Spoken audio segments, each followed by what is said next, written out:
Yan natin guys yung order natin sa Shopee na piso. Piso? Piso lang to, pero nagtip ako sa may delivery fee na 38. So 39 yung babayaran ko dapat. So since may bigay tayo ng tip sa rider na delivery na 10. May bayad naman yung ano. Para naging 50. Pero ang original price nito, ano, 80 plus. Ano to? Tawag ito sa motor. Sa motor, sa bike, yung holder ng camera.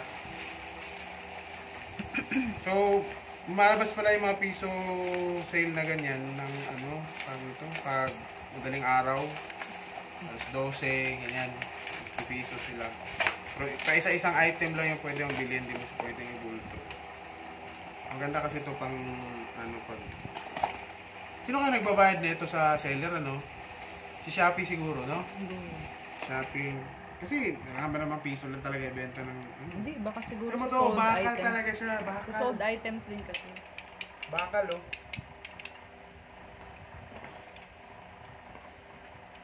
Yung tibay yan, hindi talaga siya, ano, pucho-pucho. Ano siyang parang holder. Yung sa mga bolt. Ngayon, hindi ko alam paano to. Ayan.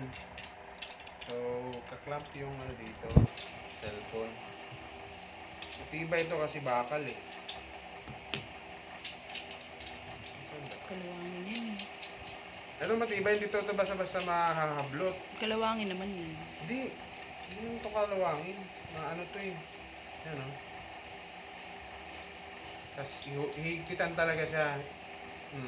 Ay, hindi siya ano. Hindi talaga siya basta-basta mahihila. Kasi bakal eh. Baka ipasuyo na lang sa'yo. Pwede na lang pakibigay na lang. Ayan, sir.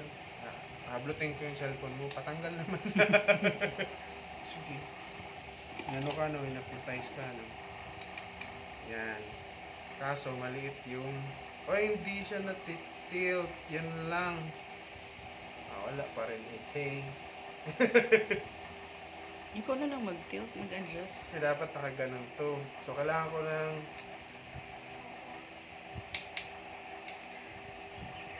Kailangan ko ng ano, nakaganon siya. Hanapan pa natin ang paraan to.